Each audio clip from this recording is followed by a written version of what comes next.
కళ్యాణ్ తనుజ ఈ మధ్యన మంచి క్లోజ్ అయిపోతున్నారు అబ్బా. అసలుకి ఏంటి అంటే ఇంకోటి ఏంటి అంటే డీమన్ పవన్ అను భరణి గారు ఏదో ఒకటి అంటే కళ్యాణ్ మీద జోక్లు వేసినా ఏదో ఒకటి అన్నా తనుజ గురించి ఎక్కువ మాట్లాడు. తనుజ ఏదన్నా చెప్తే కూర్చోమంటే కూర్చుంటాడు, నించోమంటే నించుంటాడు.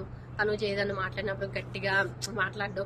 ఇలా అని వాళ్ళు కామెంట్స్ చేస్తుంటే అదేం లేదు, మీకు ఆకలిస్తుందా మీకు ఆకలిస్తుందా అని ఫన్నీగా వాళ్ళు మాట్లాడుకుంటున్నారు. ఇంకోటి ఏంటి అంటే తనుజ కూడా ఏంటి అంటే వాళ్ళిద్దరు భరణి గారు కానీ డిమాండ్ పవన్ కానీ కళ్యాణ్ ఏదన్నా అన్నప్పుడు తను స్టాండ్ తీసుకొని వాడు అట్లా కాదు ఇట్లా కాదు అని తను సపోర్ట్ చేస్తుంది. సో వీళ్ళిద్దరి మధ్యన ఒకళ్ళకొకళ్ళు సపోర్ట్ చేసుకొని బాగా క్లోజ్ అయిపోయి ఈ మధ్యన ఒకళ్ళు తింటేనే 24 గంటలు కళ్యాణ్ ఎక్కడ ఉంటే తనుజ అక్కడ, తనుజ ఎక్కడ ఉంటే కళ్యాణ్. ఇలా వీళ్ళిద్దరు కూర్చోవడం, కొంచెం మాట్లాడుకోవడం, ఎక్కువ ఏం మాట్లాడుకోరు, కొంచెం తక్కువే మాట్లాడుకుంటారు. ఏదో ఒకటి మాట్లాడుకోవడం, గేమ్ ఇలా ఆడు ఇలా నువ్వు సజెషన్స్ ఇవ్వడం, నువ్వు గెలవాలనుకోవడం, ఇవన్నీ వీళ్ళిద్దరి మధ్యన అయితే బాండింగ్ అయితే ఎక్కువైంది. అసలు వీళ్ళిద్దరి మధ్యనే టఫ్ ఫైట్ ఉంది.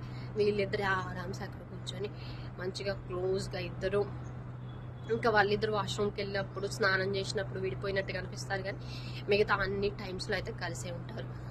లేచిన దగ్గర నుంచి కూర్చొని మాట్లాడుకుంటారు, గేమ్స్ పెట్టేటప్పుడు డిస్కషన్ చేస్తారు, ప్రతి ఒక్కటి ఈచ్ అండ్ ఎవ్రీ వన్. చూడటానికి బాగుంది, కానీ ఏమవుతుంది, ఏమన్నా గేమ్కి ఎఫెక్ట్ అవుతుందా